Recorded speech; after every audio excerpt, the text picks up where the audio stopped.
Time for one of those videos that decimates my wallets and makes me unable of buying groceries for a whole month. It's an anticipated release video. I'm gonna spend money. I don't fight it. I just accept it as part of who I am now. I haven't caught up yet on all the May releases that I was excited for. I mean, I bought all of them. I just haven't read them yet. So logically, I'm gonna make another video that's gonna make me want to buy even more books. It's an insidious cycle. I got some new releases I want to talk about. I got some thrillers from two very popular authors. I got some books about wolves, and I got one book about a rabbit that isn't a rabbit. What the heck am I talking about? Well, first off, we have a thriller by Alex Michaelides. I said that right. You might know him or her. It's a him. I just looked it up. He wrote The Silent Patient. You know, pretty big thriller book. I haven't read it yet, but I heard it's pretty good. He's come out with a new book called The Maidens. Also, I'm reading a lot of dark academia books right now, so this Greek bust really appeals to me right now on the cover. So what's The Maidens about? Well, first off,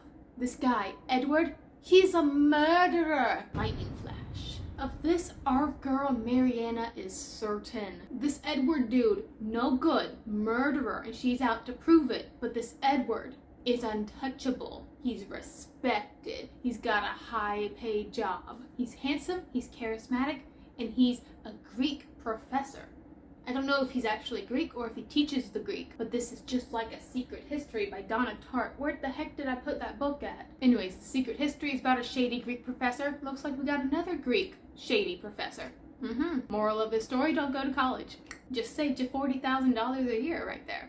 You're welcome, like and subscribe. Anyways, this Edward guy, beloved, adored, particularly by the members of a secret society of female students known as the Maidens. That doesn't sound inappropriate at all. They're like one of those, those girls that would follow Victor Crumb around in Harry Potter. Or in Fruits Baskets, all those crazy girls who are dedicated to protecting Prince Yuri. Yuki. It's Yuki. Yuri's Russian. Yeah, it is. Maybe? No. Anyways, our girl Mariana, she's up against this big, imposing man who has the entire status of his upbringing and job at his beck and call. What is she? She's just a troubled therapist, lowly. But she's keen. She's smart. Because she noticed that one of the girls in the Maidens' secret group is now dead. Found murdered at Cambridge University.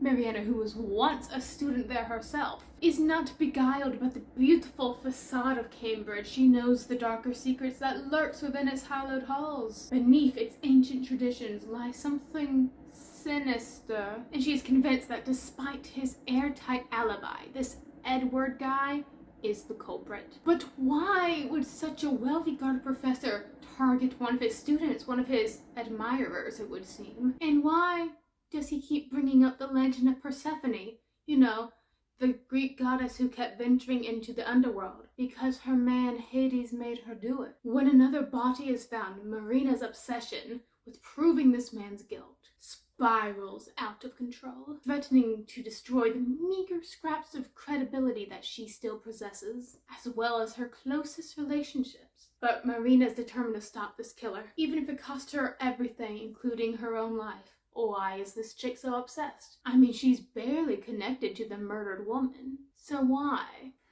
What dirt does she have on Mr. Edward, if that's even his real name? It's a mix of dark academia and thriller, and I want to just get my little greedy, plot-hungry claws into it. Also, I still need to read The Silent Patient. I am a failure. I don't know what hype is. I'm several years behind the hype. Have you heard of this thing called Vine? Good app. My next anticipated read comes at the very end of June. It's called The Return of the Sorceress. A journey of revenge and redemption. Watch me mispronounce everything here. Yowzy. Yowki. We're gonna call her Beth. Okay? Beth is exiled. Probably. She used to be the supreme mistress of the guild of sorcerers.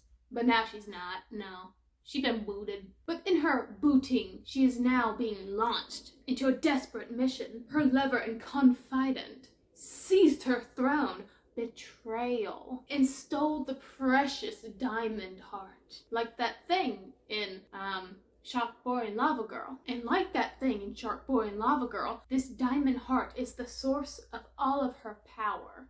the engine, if you will call it that. Now Beth, of course, she's like, friend, I want it back. I'm coming after you with some bows and some steak knives. But these bows and steak knives, they're no good. So she needs to find the perfect weapon to get her revenge. But finding this weapon means she has to call upon some unlikely allies, those with some quite dubious past, whose company will recall a great many unpleasant memories for our girl Beth. She is no great hero, but she is cunning. She is a sorceress who once forged her path in blood and must now reckon with the consequences. With great power comes a greater electrical bill. Set in a fantastical land where jewels and blood provide symbiotic magical powers to their wearer. Ooh, I'm all about those symbiotes. Spider-Man 3, best movie. The Return of the Sorceress invokes the energy of classic sword and sorcery while building a thoroughly fresh and exciting adventure right for our era. Originally, I cared nothing for this plot. The only thing I was interested in, besides kind of getting excited about the summary right now, is that it's written by Silvia Moreno-Garica, who is not an author I really like or hate. I'm just very meh about it. However, my friend, my beta reader, that beautiful Norwegian man who is also a woman, she gets the joke. She has a love-hate relationship with this author. She loved Gods of Jade and Shadow. Loved it. She loathed the last book this author put out, Mexican Gothic. If you guys remember, and I think like my last wrap-up of 2020, my friend got me into reading Mexican Gothic because she sent me a ranty, spoilery-filled Discord message just ripping this novel to pieces. Here's a video of it. The summary sounded spooky, and I was like, yes! So I waited a year for this sucker, and I finally get to read it, yes! And what do I get? Literally stupid.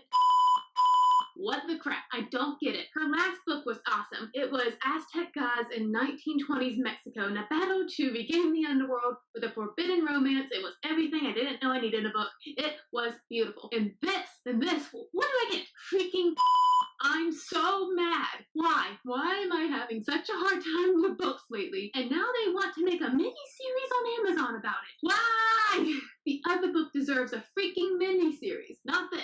And then I reply, oh my gosh, Booktube loves that book, and I nearly get it every time I see it in the stores. Lol, I think sounds kind of awesome. I mean, the concept is pretty cool, but the build-up was like, ta-da! I was expecting some kind of spooky spirit or a curse. Plus, for 90% of the book, the main chick wanders around this rotting house with gross, creepy nightmares, and nothing actually happens until the last part of the book. Wow, really? That's cool that it's loved by Booktube, I guess. You hear that? Whole of Booktube, she's calling you out. But her last book was even better. I don't know, maybe my expectations were too high since I loved her other one. Not gonna lie, I'm a little disappointed. Then I chime in. Now I just need to read it, then we can talk more about it. By all means, go ahead, but I'm super disappointed by it. But if you do, then at least someone will understand my rekindled distaste for and all that hate. I had to see what had my friend all worked up. I read the book. I was like, it's okay. I mean, I'm not as angry as you, but okay. But now, this love-hated author of my friend, she's coming out with a new book. So now, I need to read this book, and then I need to get this book. Then I need to throw it at my friend and be like, look what I got. Your favorite, least favorite person. And then I'll see what sort of anarchy is created in this third book. Am I a bad friend for wanting to read and acquire this book just to give it to my friend who has been burned by this author before? No, I'm the spicy friend. I stir up the drama. I'm not the source of the drama. Also, this is just a short novella. It's 100 pages long. You can't do that much harm with 100 pages. I mean, you probably could if you threw it at someone's head hard enough. Next up, we have a trippy book. And this trippy book is called Dream Girl. So we got this author guy. I'm gonna call him Bob. Our guy Bob. He's a novelist. You know, typity type, writey write. Oh look, I have a book. Read it. Novelist. But novelist Bob, he gets into a freak accident and then he wakes up in a hospital. But nay, it's not a hospital, it's a hospital bed. Just a bed. In this glorious apartment, like swanky, but yet somehow sterile, like no one really lives here. But it looks pretty cool. He's isolated from the busy world that can see through his windows. Big windows, probably some French doors too. I want this apartment. and he's bedridden. He's stuck in his bed. Bedridden and probably bedwritten, because he's written in the bed, and he's probably writing in the bed that he's bedridden in. Yes. But he's utterly dependent on 2 women that he barely knows but are helping him with his injuries. One is his young assistant, and a night nurse who doesn't seem like she's actually pretty good with the job. Not at all. Our guy Bob is questioning her competency, but he's also questioning his own competency. Like, he's kind of fogged. He's moving in and out of his own memories. He probably got a head injury or something. These memories, they're becoming more dreamlike. And he's starting to, like, hallucinate his ex-girlfriend by his bedside. And, like, she's becoming more and more frequent in these vision things happening. And it's unsettling him. He's thinking he's losing his grip on reality. Much like his mother before him, who passed away from dementia. More distressing, he's beginning to be plagued by strange telephone calls, in which a woman who claims to be the main character of a book he wrote, a book called Dream Girl, roll credits. This girl on the other end of the phone, she swears that she's coming to him soon. I mean, this is crazy. The main character is completely fictional. And everybody's listening to Bob making these claims. Like, this fictional character says she's coming over for tea time. And it was like, Bob, so silly. Take your meds now, dear. He feels he's either the victim of an insanely cruel prank on a bedridden man, or that, yes, he is losing his mind. One or the other. So he's just lying there helpless in his bed, waiting for his mind to worsen, waiting for maybe this girl to show up. Why does he keep seeing his ghostly ex-girlfriend? He don't know. But then something cray-cray happens. He wakes up one morning next to a dead body, and then the book begins. The drama. Looks like we're going to do some fourth wall breaking. Book characters coming alive in a book to torment their novelist in the book with them.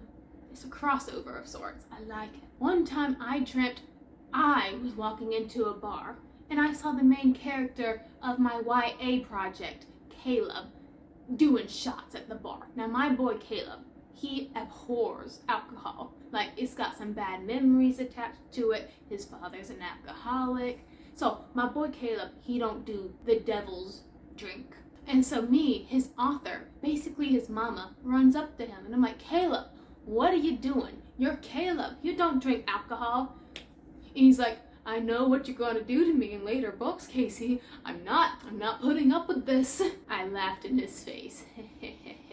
I got plans for him. Anyways, I got 2 other books and they're about wolves. I like wolves. The first Wolfie book is called, wait for it, For the Wolf. It's Wolfie up in here. It's a very short summary, so I'll try to be extra dramatic for y'all. Once upon a time, there existed a place. And in this place, the first daughter is born for the throne. The second daughter is a sacrifice for the wolf. I don't know if this is a wolf. I feel like a rabbit when I'm doing this. As the only second daughter born in centuries, Red, of course, they're always named Red, because it's a Red Riding Hood retelling. I mean, look at that. Can we have a Red Riding Hood character named Charlene? Come on. Or Casey. Casey's a darn good name. I'm not biased, it's just a fact. Anyways, okay. Second-born daughters, or whatever royalty this is, it doesn't happen a lot, but apparently it has to happen. Second-born daughters in this fantasy land don't happen a lot, but apparently it has happened to our girl, Red. Lame name, Red. And well, she's the second daughter, so that means she has to be sacrificed to the wolf. But why are they sacrificing people to the wolf? Apparently, Mr. Wolfie is a big wolf, because he's captured this world's gods. And they're like, hey, we present to you one girl. Yeet. Please give us back our gods. Please. It doesn't seem like a really fair trade to me. I mean, you got some gods, and you got this one girl. I'm just spitting the truth. And you know, being sacrificed, that would put a little damper on your mood, wouldn't it? But Red's like, I'm fine.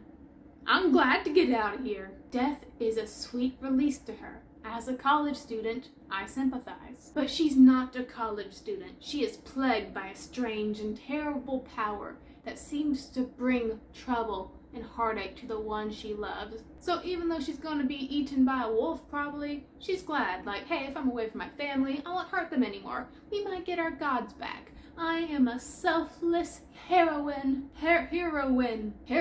Drugs. So she doesn't want to hurt the people she loves. Again. So we got some backstory coming into this book. But the legends are false. The wolf is not a wolf. He's a man. Salute. And her magic is not a curse, but a calling. And if she doesn't learn how to use it, the monsters that the gods, the captured gods have become, will swallow the wilder wood. The woods where the wolf lives, who's not a wolf, because he's a man. Anyways, they're gonna eat the wilder wood, they're gonna eat her, and they're gonna eat the world. So interesting. I like wolves. I got another wolfy book, and this one is called The Wolf and the Woodsman. I will mispronounce all of these names, so I am changing them as I see fit. In her forest-veiled pagan village, Eviki is the only woman without power. Eviki's name is now Evelyn. Because she has no power, Evelyn is an outcast, clearly abandoned by the gods. Is it the same gods that got swallowed by the wolfy guy? Because I don't think they'd mind, actually. I think they're busy because they're monsters now. But anyway, she's abandoned by the gods. The villagers around her are like, oh, it's your corrupted bloodline. Because her father, get this, was a Yahuli man. I have no context clues about what the Yahuli is, but I'm assuming it's bad in this book. Yahuli man, one of the much-loathed servants of a fanatical king. Drama. When soldiers arrive from the Holy Order of Woodsman to claim a pagan girl for the king's blood sacrifice, because he's all fanatical, Eviki, who is Evelyn, is betrayed by her fellow villagers and surrender. Like, take this useless girl and yeet. A lot of girl sacrifices up in this business. But en route to the fanatical king, some monsters attack them, slaughtering everyone. But of course, Evelyn and this steely, handsome, cold, one-eyed captain, who is definitely the love interest. They hated each other, but now they have no choice but to rely upon one another. Except this man, he's no ordinary man. No. He's the disgraced prince. Jasper Bereni. I will name him Jasper, because it rhymes. Jasper fears that his cruelly zealous brother plans to seize the throne and instigate a violent regime. I mean, it already seems kind of violent. I mean, you're sacrificing ladies up in here. That's violent enough. Jasper, I think you're a little behind the times. Evelyn had a looked upon, not the good dad. Maybe he was a good dad, but people don't think he's a good dad. Evelyn's daddy's no good. Jasper's mama's no good. So these two relate to each other as fellow outcasts. They will smooch at one point. I tell you that right now. And so these two, bonded by blood, make a tenuous pact to stop the fanatical king, who will probably be another point in a love triangle. I am for this. As their mission takes them across the map, their mutual loathing slowly turns into affection. I told you I'm reading the summary as I'm making up all of this. So I didn't know that, I just read the context clues. However, trust can easily turn into betrayal. And as Evelyn reconnects with her estranged father and discovers her own hidden magic, she and Jasper need to decide whose side they're on and what they're willing to give up for a nation that never cared for them at all. You know, good point. Let's just go to Hawaii. You know, I don't think that entire summary mentioned a wolf at all. Let me see if Eviki means wolf in any language. It's Hebrew for life. I knew it meant something. Okay, I got one last one, and it's another book that's kind of like Ready Player One, and it's kind of continuing this animal theme I have right now. But instead of wolves, we're talking about rabbits. Let me read you this first paragraph. It's an average work day. You've been wrapped up in a task, and you check the clock when you come up for air. 4:44 p.m. You go to check your email and have 44 unread messages. With a shock, you realize it's April 4th, so 4-4.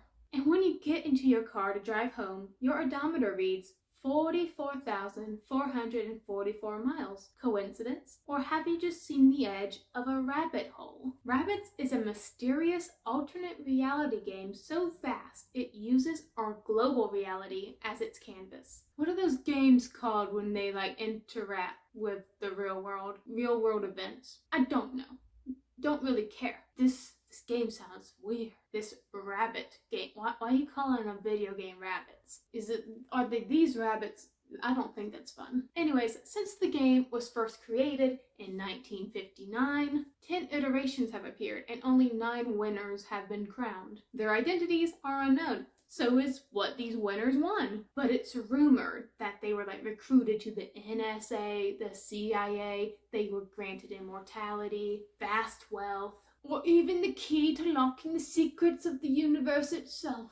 I mean, it sounds like something you want to play because you want those juicy, juicy gifts. But the deeper you get into this rabbit game, the more deadly it becomes. Players have died in the past, and the body count is rising, maybe because rabbits are usually what's being hunted. And this is a game, I'm not reading the summary for this is me speculating. What if this is a game of some sick virtual reality demon deity thing? If I was a demon deity thing, this is what I would do. I would mess all you up.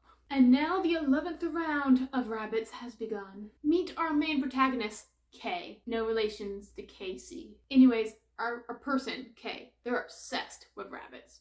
Obsessed. They have been, I don't think they've actually been able to play the game. I think it's hard to come by. But they've been trying to find the way into the game for years. But then one day, this random billionaire, just randomly comes up to Kay and says, hey, I was one of those unknown winners of rabbits. There's something wrong with the game right now, I say as an entirely credible and not strange source of information. And I, a billionaire who has access to scientists and whatnot, need you, random K, to help me fix the game. This person's not gonna be our villain, I try to say convincingly. Anyways, billionaire guy says to K, fix it or the world will pay. 5 days later, Mr. Billionaire is declared missing. 2 weeks after that, our person, K, misses the deadline, and the 11th round of rabbits begins. And it wasn't a good decision to not listen to Mr. Billionaire, apparently, because then the crack goes down. And then we just gotta read the book, because I am done talking now. Do you want to read these? I want to read these. I wouldn't have made this video if I didn't want to read these. We should read these. If you read them, actually, you probably wouldn't have read these already because I'm going to post this super early, unless you got an ARC review. But if you plan on reading these, let me know in the comments below. So thank you for listening to my consumerism agenda. What is budgeting? I don't know. What is spending in moderation? I don't know. But until next time, my bros, stay reading, my friends.